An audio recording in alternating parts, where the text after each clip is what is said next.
Não pôr a candeia debaixo do alqueire. A candeia debaixo do alqueire. Por que fala Jesus por parábolas? Nem os que acendem uma luzerna a metem debaixo do alqueire, mas põem-na sobre o candeeiro, a fim de que ela dê luz a todos os que estão na casa. Ninguém, pois, acende uma luzerna e a cobre com alguma vasilha ou a põe debaixo da cama. Põe-na assim, sobre um candeeiro, para que vejam a luz os que entram. Porque não há coisa encoberta que não haja de ser manifestada, nem escondida que não haja de saber-se e fazer-se pública. E chegando-se a ele, os discípulos lhe disseram: Por que razão lhes falas tu por parábolas? Porque a vós outro vos é dado saber os mistérios do reino dos céus, mas a eles não lhes é concedido. Porque ao que tem se lhe dará e terá em abundância, mas ao que não tem, até o que tem lhe será tirado. Por isso é que eu lhes falo em parábolas. Porque eles vendo, não veem, e ouvindo, não ouvem, nem entendem. De sorte que neles se cumpre a profecia de Isaías que diz: Vós ouvireis com os ouvidos e não entendereis, e vereis com os olhos e não vereis. Porque o coração deste povo se fez pesado, e os seus ouvidos se fizeram tardos, e eles fecharam os seus olhos. Para não suceder que vejam com os olhos e ouçam com os ouvidos, e entendam no coração, e se convertam, e eu os sare.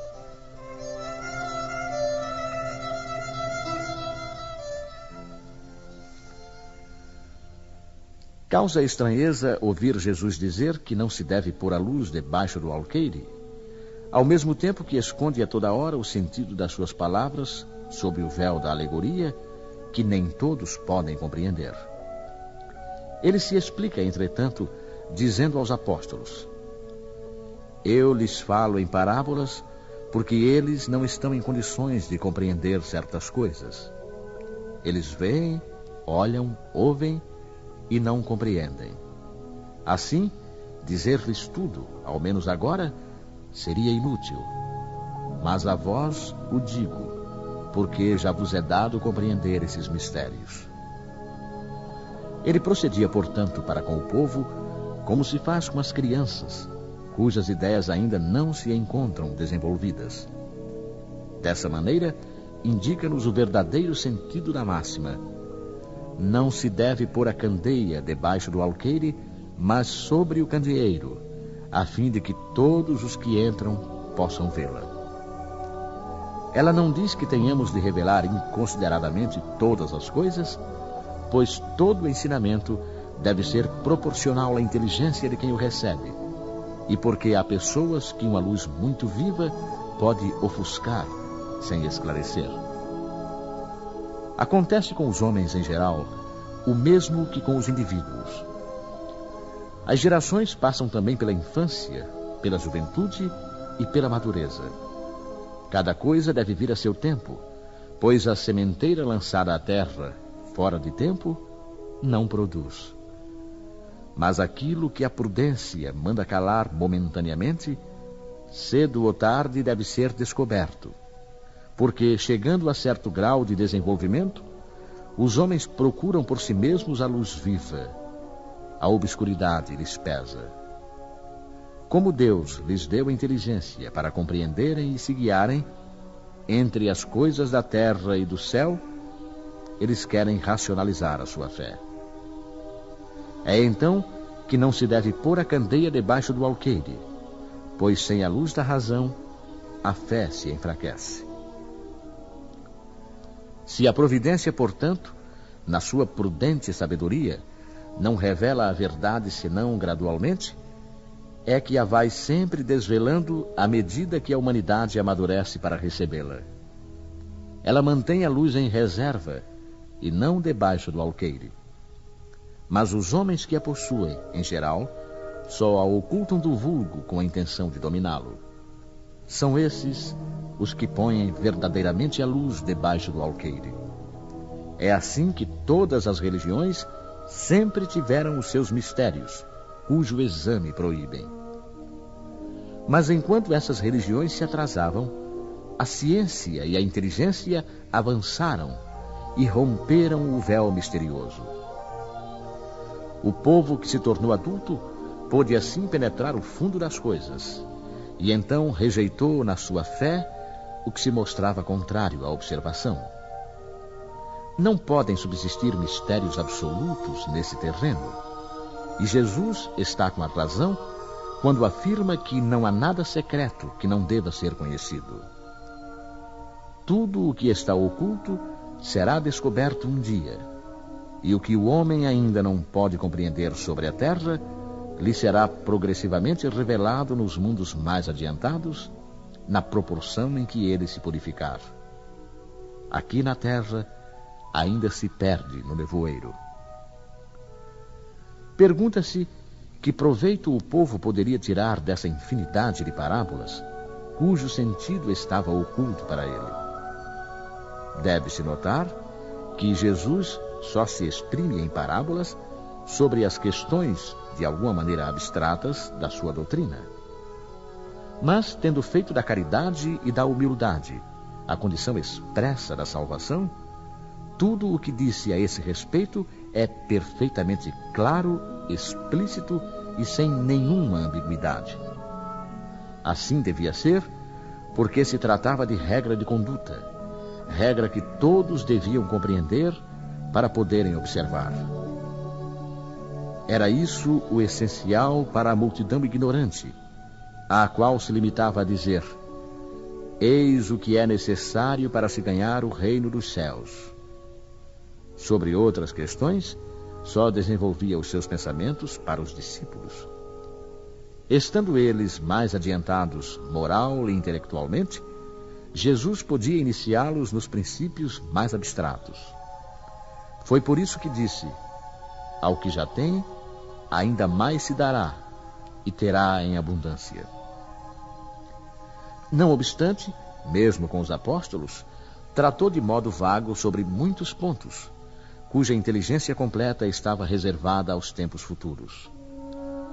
Foram esses os pontos que deram lugar a diversas interpretações, até que a ciência de um lado e o espiritismo de outro vieram revelar as novas leis da natureza, que tornaram compreensível o seu verdadeiro sentido.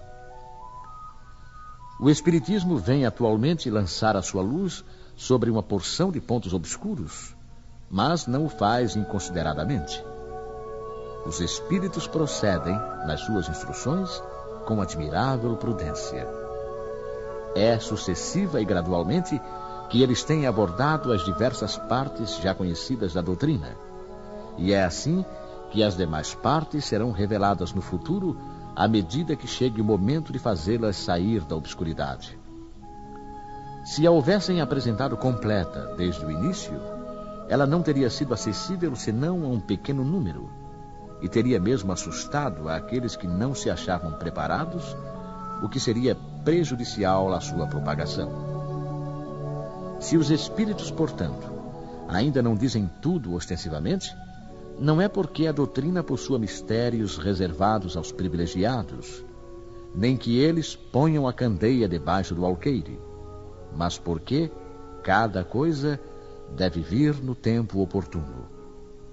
Eles dão a cada ideia o tempo de amadurecer e se propagar, antes de apresentarem outra, e aos acontecimentos, o tempo de lhes preparar a aceitação.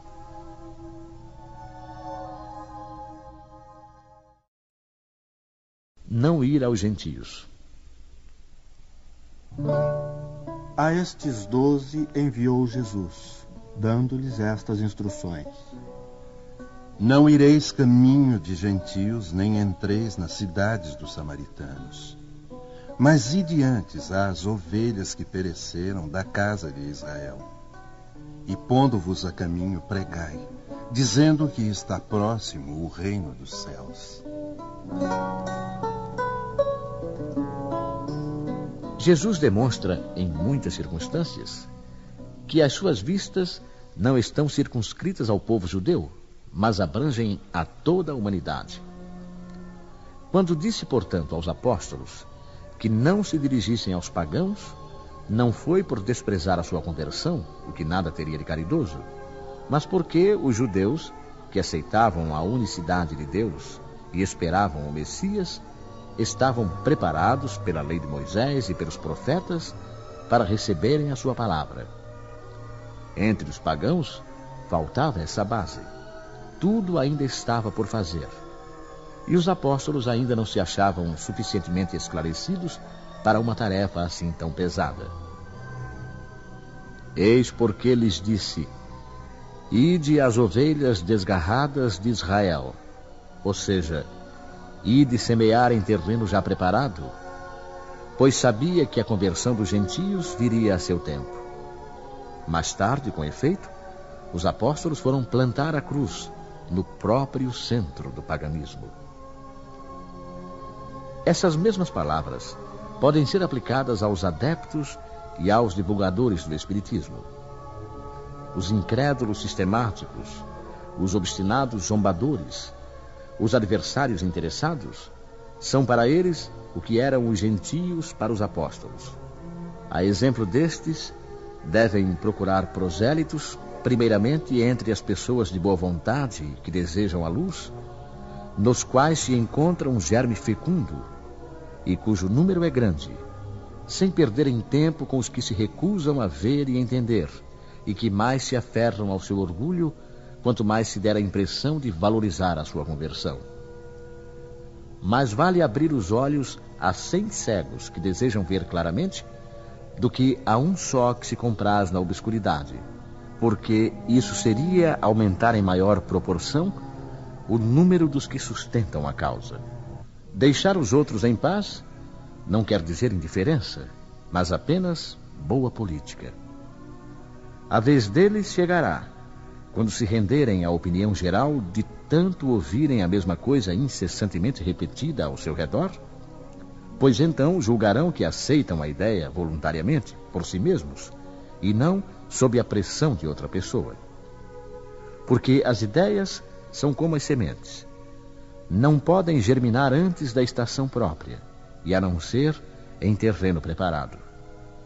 Eis porque é melhor esperar o tempo propício, cultivando primeiro as que estão em condições e evitando perder as outras por precipitação. No tempo de Jesus, e em consequência das ideias restritas e materiais que o dominavam, tudo era circunscrito e localizado. A casa de Israel era um pequeno povo. Os gentios eram pequenos povos circunvizinhos. Hoje, as ideias se universalizam e espiritualizam. A nova luz não é privilégio de nenhuma nação. Para ela não existem barreiras. O seu foco se distribui por toda a parte, e todos os homens são irmãos. Mas os gentios também não são mais um povo determinado. São uma opinião que se encontra por toda parte e da qual a verdade triunfa pouco a pouco, como o cristianismo triunfou do paganismo. E não é mais com armas de guerra que se pode combatê-los, mas com o poder de ideia. Os sãos não precisam de médico. E aconteceu que, estando Jesus assentado à mesa numa casa, eis que, vindo muitos publicanos e pecadores, se assentaram a comer com ele e com seus discípulos. E vendo isto, os fariseus diziam a seus discípulos: por que come o vosso mestre com os publicanos e pecadores? Mas ouvindo-os, Jesus disse: os sãos não têm necessidade de médico, mas sim os enfermos. Jesus dirigia-se sobretudo aos pobres e aos deserdados, porque são eles os que mais necessitam de consolação, e aos cegos humildes e de boa fé, porque eles pedem que lhes abram os olhos, e não aos orgulhosos que creem possuir toda a luz e não precisar de nada. Estas palavras, como tantas outras, aplicam-se ao espiritismo. Às vezes admira-se de que a mediunidade seja concedida a pessoas indignas e, por isso mesmo, capazes de a empregarem mal. Parece, costuma-se dizer, que uma faculdade tão preciosa deveria ser atributo exclusivo de pessoas de maior merecimento. Digamos de início que a mediunidade é inerente a uma condição orgânica de que todos podem ser dotados, como a de ver, ouvir e falar. Não há nenhuma de que o homem, em consequência do seu livre-arbítrio, não possa abusar. Ora, se Deus não tivesse concedido a palavra, por exemplo, senão aos que são incapazes de dizer coisas más, haveria mais mudos do que falantes. Deus outorgou as faculdades ao homem, dando-lhe a liberdade de usá-las como quiser, mas pune sempre aqueles que delas abusam. Se o poder de comunicar-se com os espíritos só fosse dado aos mais dignos, qual aquele que ousaria pretendê-lo? E onde estaria o limite da dignidade e da indignidade? A mediunidade é dada sem distinção, que os espíritos possam levar a luz a todas as camadas, a todas as classes da sociedade, ao pobre como ao rico, aos virtuosos para os fortalecer no bem e aos viciosos para os corrigir. Estes últimos não são os doentes que precisam de médico? Por que Deus, que não quer a morte do pecador, o privaria do socorro que pode tirá-lo da lama? Os bons espíritos veem assim em seu auxílio, e seus conselhos, que ele recebe diretamente, são de natureza a impressioná-lo mais vivamente do que se os recebesse de maneira indireta. Deus, na sua bondade, poupa-lhe a pena de ir procurar a luz à distância e lhe a mete nas mãos. Não será ele bem mais culpado se não atentar para ela? Poderia excusar-se com a sua ignorância quando ele mesmo escreveu, viu com os próprios olhos, ouviu com os seus ouvidos e pronunciou com sua própria boca a sua condenação? Se ele não aproveitar, então será punido com a perda ou a perversão da sua faculdade, de que os maus espíritos se apoderarão para obsedar e enganar, sem prejuízo das aflições comuns com que Deus castiga os indignos e os corações endurecidos pelo orgulho e o egoísmo. A mediunidade não implica necessariamente as relações habituais com os espíritos superiores. É simplesmente uma aptidão para servir de instrumento mais ou menos dócil aos espíritos em geral. O bom médium não é, portanto, aquele que tem facilidade de comunicação, mas o que é simpático aos bons espíritos e só por eles é assistido. É neste sentido unicamente que a excelência das qualidades morais é de importância absoluta para a mediunidade. A coragem da fé.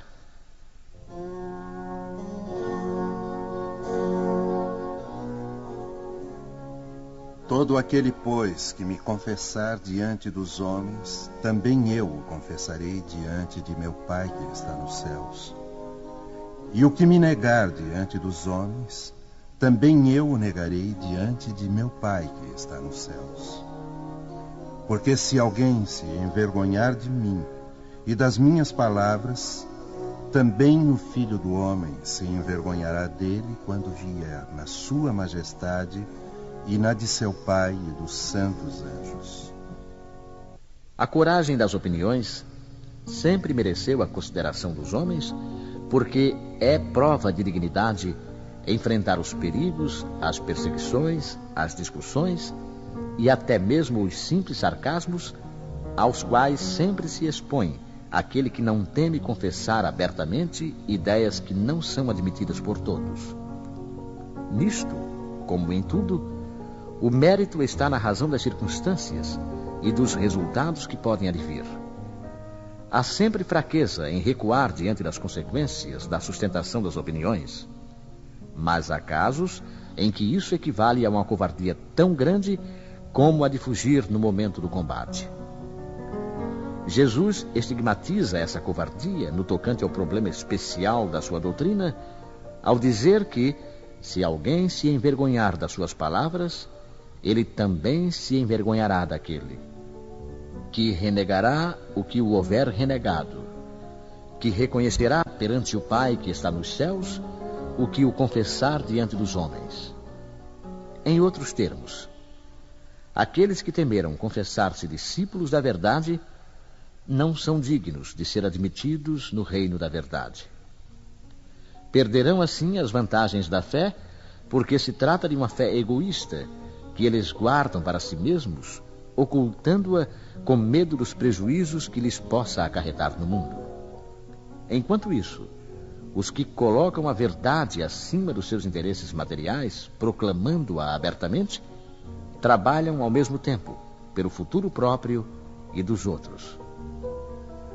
O mesmo acontece com os adeptos do Espiritismo, pois sendo a sua doutrina o desenvolvimento e a aplicação da doutrina do Evangelho, a eles também se dirigem essas palavras do Cristo.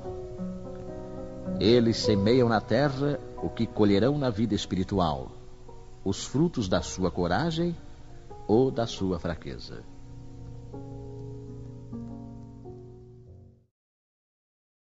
Carregar a cruz, quem quiser salvar a vida.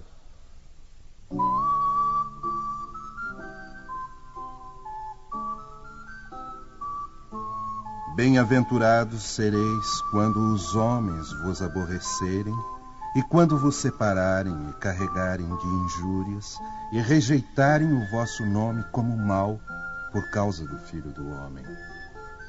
Folgai naquele dia e exultai, porque olhai que grande é o vosso galardão no céu, porque desta maneira tratavam aos profetas os pais deles.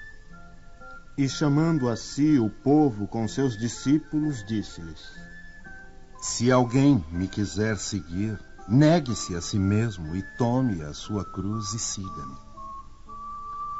Porque o que quiser salvar a sua vida, perdê-la-á.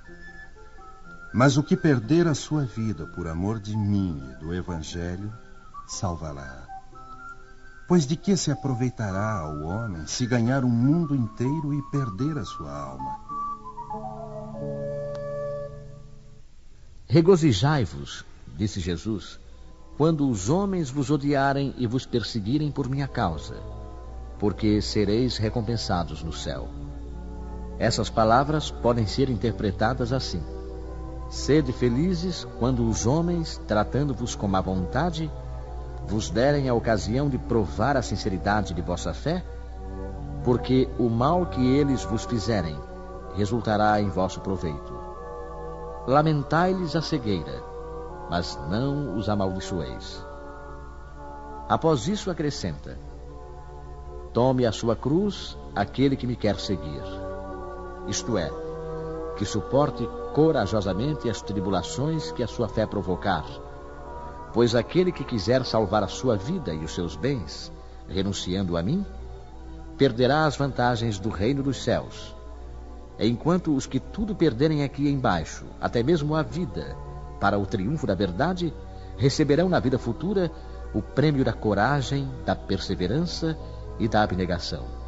Mas, para os que sacrificam os bens celestes aos gozos terrenos, Deus dirá: já recebestes a vossa recompensa.